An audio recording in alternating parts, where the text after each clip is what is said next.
Hello, good morning. आज के अपन इस वीडियो लेक्चर में क्लास 12th के केमिस्ट्री विषय के बिलियन यूनिट का अपन चर्चा करेंगे। बिलियन यूनिट में सांद्रता प्रदर्शित करने की विधियों के विषय में अपन चर्चा करेंगे।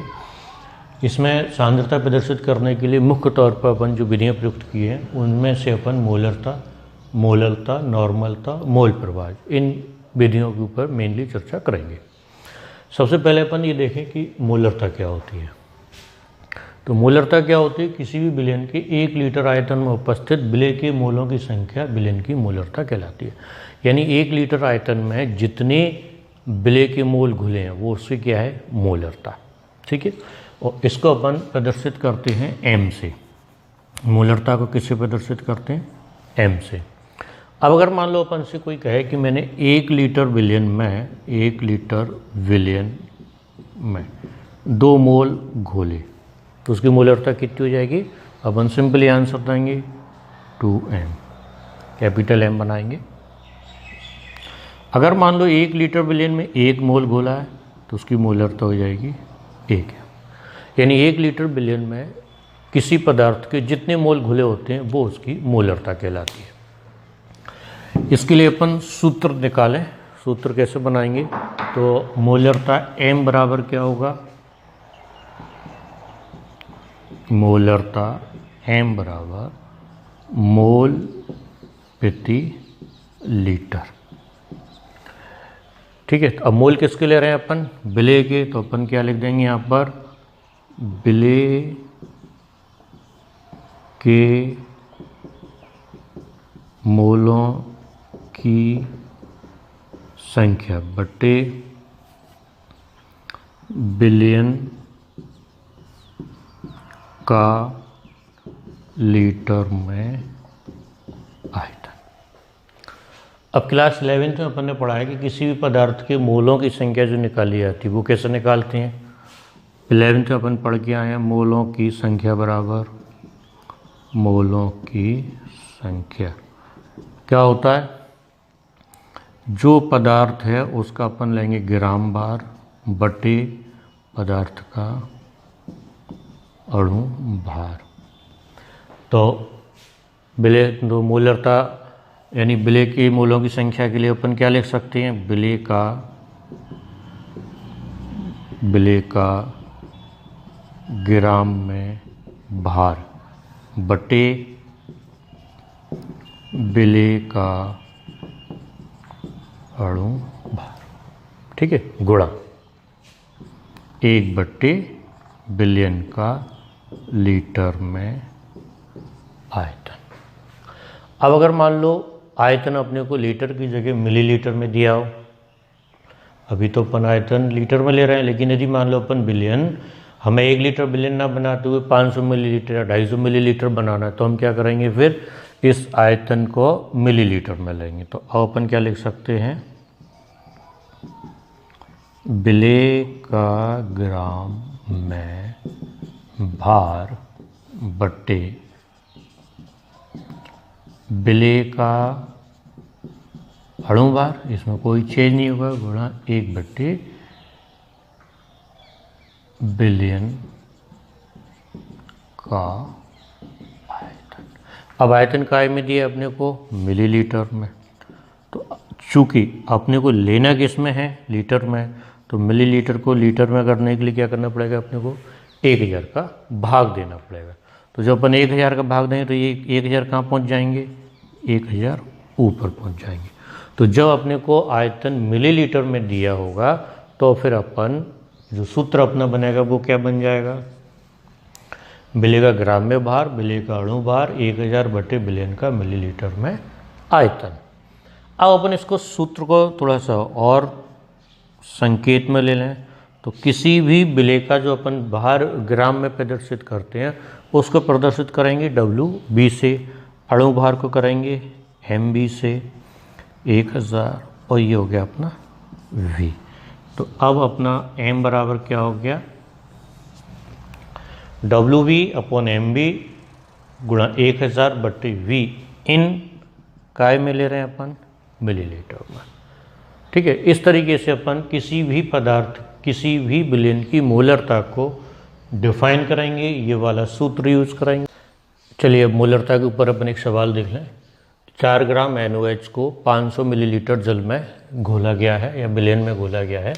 विलेन की मोलरता की गणना कीजिए, यानी अपने को इसमें मोलरता निकालनी है। तो पहले अपन ये देख लें कि दिया क्या है अपने को, विलेय का भार दिया है 4 ग्राम, दूसरा विलेन का आयतन दे रहे हैं 500 मिलीलीटर।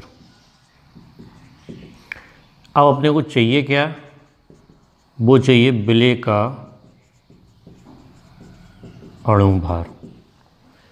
अब विलेय का अणु भार, इसमें विलेय क्या है NaOH, तो NaOH का अणु भार अपन कैसे निकालेंगे, Na का परमाणु भार प्लस O का परमाणु भार प्लस H का परमाणु भार, यहाँ ले लेते हैं H का परमाणु भार। Na का परमाणु भार 23, O का 16, H का 1 बराबर कितना आ गया 40। ठीक है, यानी NaOH का अणु भार कितना आ गया अपना 40।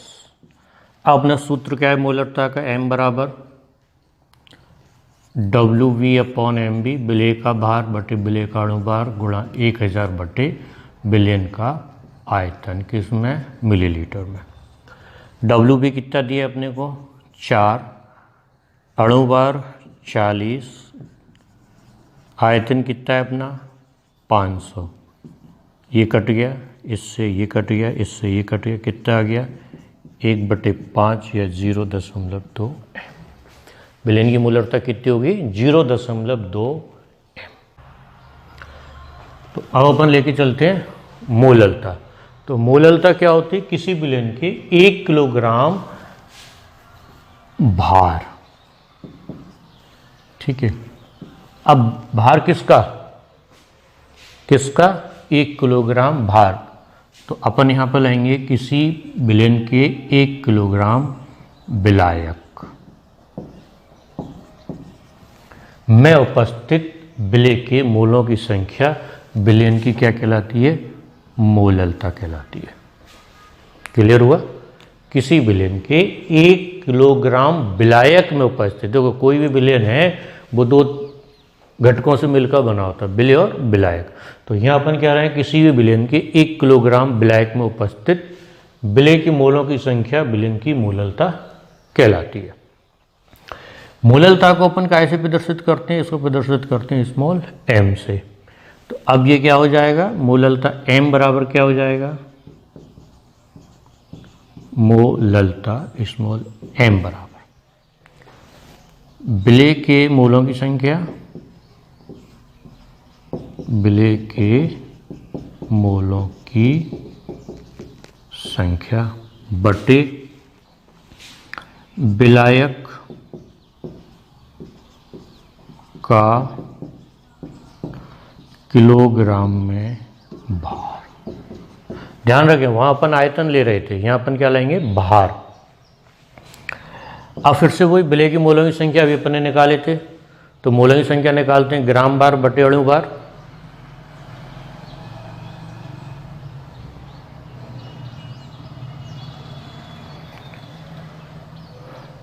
तो मोलरता m बराबर क्या होगा, विलेय की मोलों की संख्या बटे विलायक का ग्राम में भार। अब मोलों की संख्या अपन कैसे निकाले थे, अभी अपन ने पहले निकाला था, विलायक का ग्राम में भार बटे उसका अणु भार। तो फिर से अपन यहाँ वही लिख लेंगे, तो ये क्या हो जाएगा, विलेय का ग्राम में भार बटे विलेय का अणु भार गुणा 1 बटे विलायक का किलोग्राम में भार, किलोग्राम में भार। ठीक है, फिर यहीं पे वही, अगर मान लो ये भार किलोग्राम की जगह ग्राम में हो, विलायक का ग्राम में भार हो, तो अपने को क्या ग्राम में किलोग्राम में बदलने के लिए फिर से 1000 का भाग देना पड़ेगा। तो ये 1000 कहाँ जाएगा ऊपर, तो नया फिर अपना क्या बन गया 1000 बटे विलायक का ग्राम में भार। ठीक है, तो मूललता m बराबर हो गया विलेय का ग्राम में भार, तो अपन दे सकते हैं WV। विलेय का अणु भार अपन दे सकते हैं MB इंटू 1000 बटे, अब विलायक को रिप्रेजेंट करेंगे WA से, तो जो हो गया विलेय का ग्राम में भार WV, विलेय का अणु भार MB, विलायक 1000 बटे विलायक का ग्राम में भार यानी WA। इस तरीके से अपन किसी भी पदार्थ विलयन की मूललता की गणना कर सकते हैं। अब इसकी इकाई ले लें, तो मूललता की इकाई क्या होगी, इकाई मोल पर किलोग्राम, या अपन क्या लिख सकते हैं मोल किलोग्राम इनवर्स, इस तरीके से।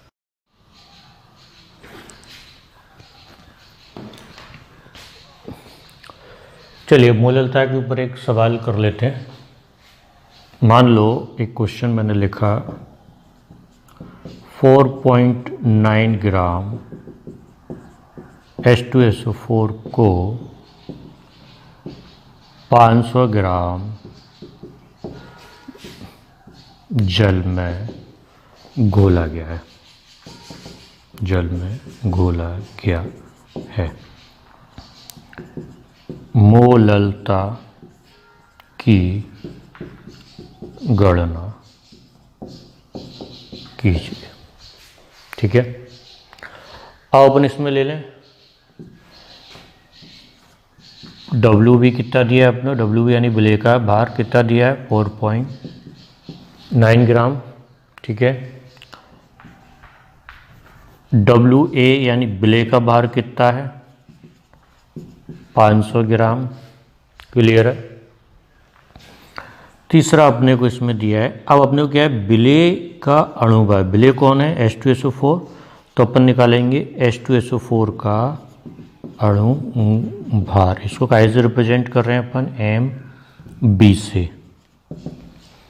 ठीक, तो MB कितना हो जाएगा 2 इंटू H का परमाणु भार प्लस S का परमाणु भार प्लस 4 इंटू O का परमाणु भार, कितना आ जाएगा 2 इंटू 1 प्लस 32 प्लस 4 इंटू 16 दिया जाएगा 98।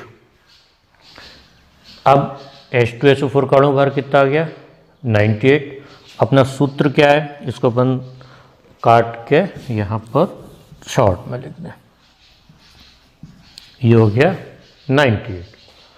तो M बराबर क्या हो जाएगा, WB कितना है 4.9, अभी अपने सूत्र लिखा था और लिख लें एक बार, WV upon MB into 1000 upon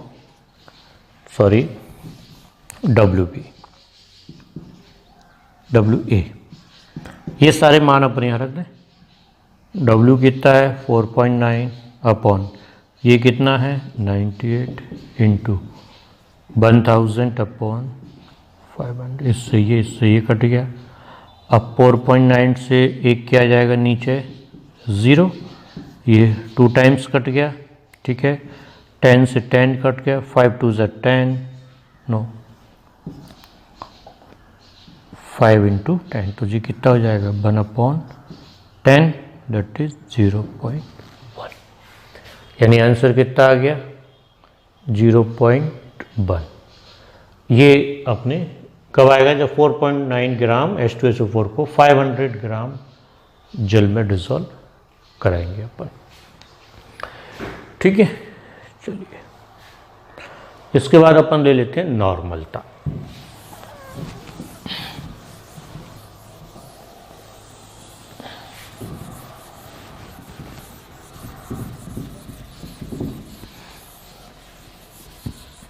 नॉर्मलता, अब नॉर्मलता क्या होती है, तो नॉर्मलता होती है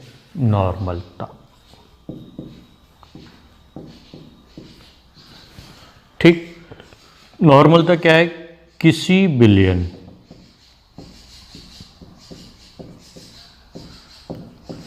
के 1 लीटर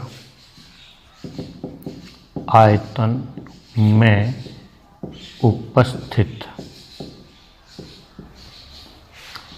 विलेय के ग्राम तुल्यांकों की संख्या बिलियन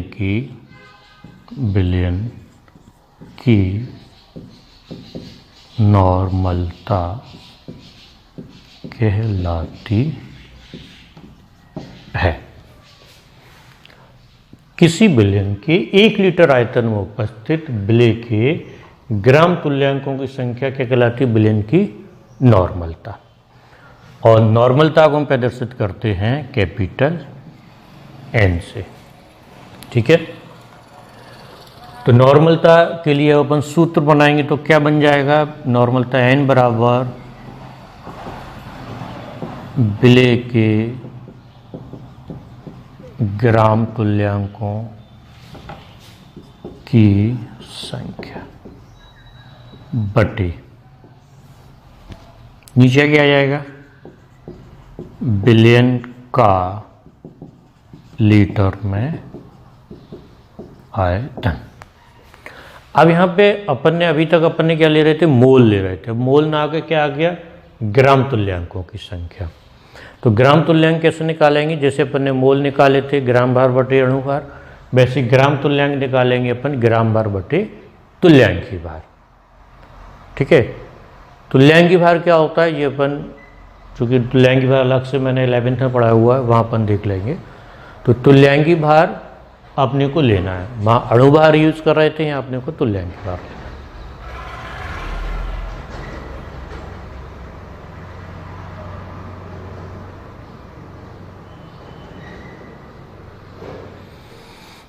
चलिए, तो नॉर्मल टाइम बराबर क्या है? विलेय के ग्राम तुल्यांकों की संख्या बटे बिलियन का लीटर में आयतन।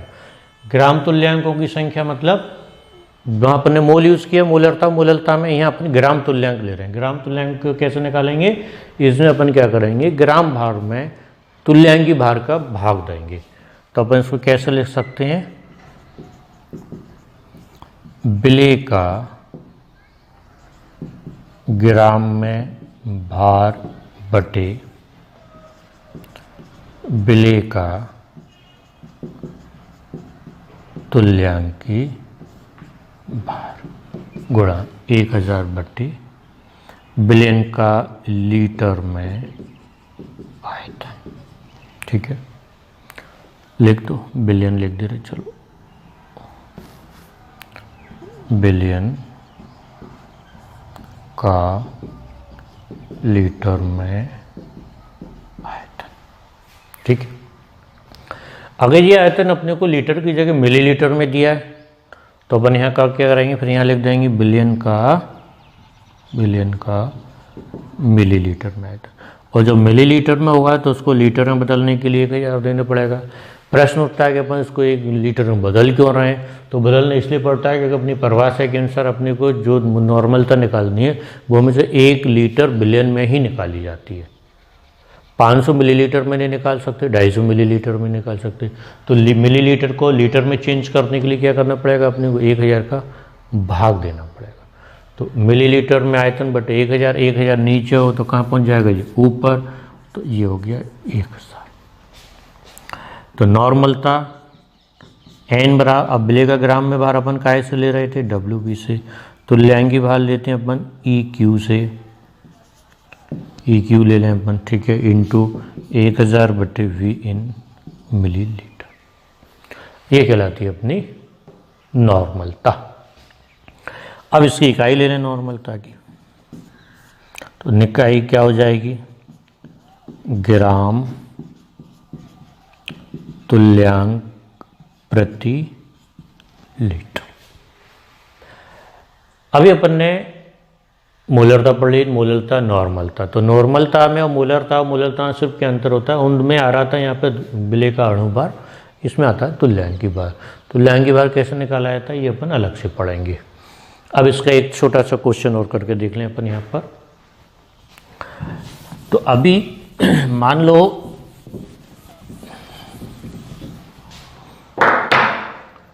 मैंने लिया 4.9 ग्राम H2SO4, फिर से मैंने वही लिया है 4.9 ग्राम H2SO4 को 500 मिलीलीटर विलयन में घोला है, 500 मिलीलीटर विलयन में घोला गया है। ठीक है, कितने में घोला है? 500 मिलीलीटर में। विलयन की नॉर्मलता की गणना कीजिए। कई गणना करना है? नॉर्मलता की। यहाँ पे विलय कौन है? H2SO4। तो अपन जो इसको सॉल्व कराएंगे तो अपने को क्या दिया है? दिया है विलय का भार कितना दे रहे हैं? WV कितना हो जाएगा? 4.9। आयतन V कितना दिया है? 500 मिलीलीटर। अब अपने को यहाँ पे चाहिए इक्विवेलेंट वेट, तुल्यांकी भार। किसका? विलय का। तो विलय का तुल्यांकी भार अपन कैसे निकालेंगे? इसके लिए अपने को क्या करना पड़ेगा?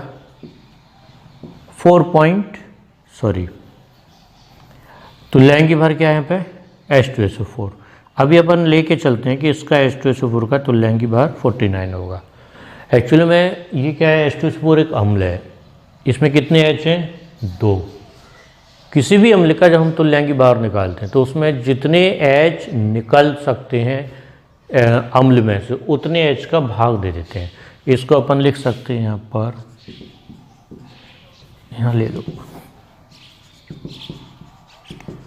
अम्ल का तुल्यांकी भार बराबर अम्ल का अणुभार बटे उसकी क्षारकता। क्षारकता क्या होती है? उसके जितने H उसमें से वियोजन के समय अम्ल में से निकलते हैं। तो यहाँ पर कितना H2SO4 का अणुभार कितना था? अभी अपन ने किया था 98।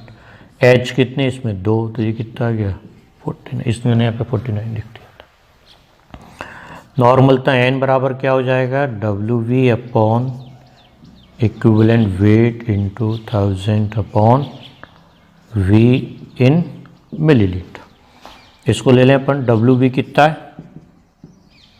4.9, 49 इंटू 1000 अपॉन 500। एक बिंदी। इसको हटाएंगे तो 10 आ गए, इससे ये कट गया, इससे ये कट गया, तो कितनी आ जाए? 0.2। तो एक सिंपल सा न्यूमेरिकल, एक सिंपल सा सवाल अपन इस पे किया कि जब 4.9 ग्राम H2SO4 को 500 मिलीलीटर जल में घोलाएंगे तो उसकी नॉर्मलता कितनी होगी? 0.2। इस तरीके से अपन किसी भी विलयन की नॉर्मलता को फाइंड आउट, ज्ञात कर सकते हैं। चौथी इकाई है इसमें मोल प्रवाह। मोल प्रवाह और अपन समझ लें, 4 इकाई पूरे हो जाए।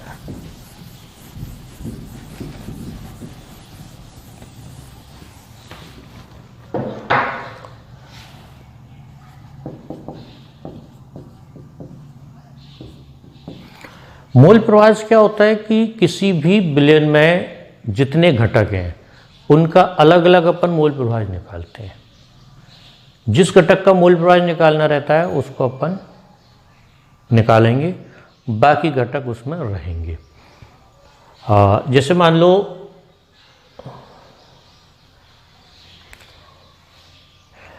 अब अपन इसमें अगली सांख्यता प्रदर्शित करने की विधियां लेते हैं मोल प्रवाह। तो मोल प्रवाह क्या होता है? मोल प्रवाह होता है किसी घटक के मोलों की संख्या तथा विलयन में उपस्थित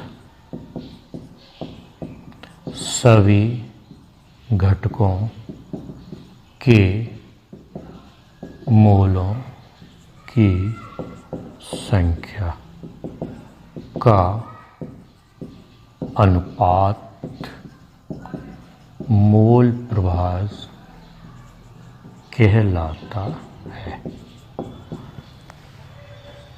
जिस घटक के मोल प्रभाज निकालना, उस घटक के मोलों की संख्या तथा विलयन में उपस्थित समस्त मोलों के, समस्त घटकों के मोलों की संख्या का अनुपात उसका मोल प्रभाज कहलाता है। मान लो किसी विलयन में दो घटक हैं, ए और बी। तो अपन ले लें ए घटक के मोलों की संख्या, ए घटक के मोलों की संख्या, तो क्या अपन ने एन से रिप्रेजेंट किया। बी घटक के मोलों की संख्या एन बी से डिनोट किया, ठीक है। अब जिसके घटक के मोलों की संख्या निकालनी है, मान लो अपने को ए घटक के मोलों की संख्या निकालनी है, यानी अपने को निकालना है ए घटक का मोल प्रभाज निकालना है। तो हम क्या लिखेंगे, ए घटक के मोलों की संख्या बटे ए घटक प्लस बी घटक के मोलों की संख्या, ब्रैकेट। तो अपन कैसे लिखेंगे, N A upon N A plus N B. इसी प्रकार बी घटक का मोल प्रभाज क्या हो जाएगा, बी घटक का मोल प्रभाज N B upon N A plus N B. ये होता है अपना मोल प्रभाज। Thank you. आपको यदि ये वीडियो अच्छा लगे, समझ में आए, आप वीडियो को लाइक कीजिए, सब्सक्राइब करते रहिए। सब्सक्राइब करते रहे हुए तो आपको नए नए वीडियोस मिल जाएंगे बार बार। Thank you.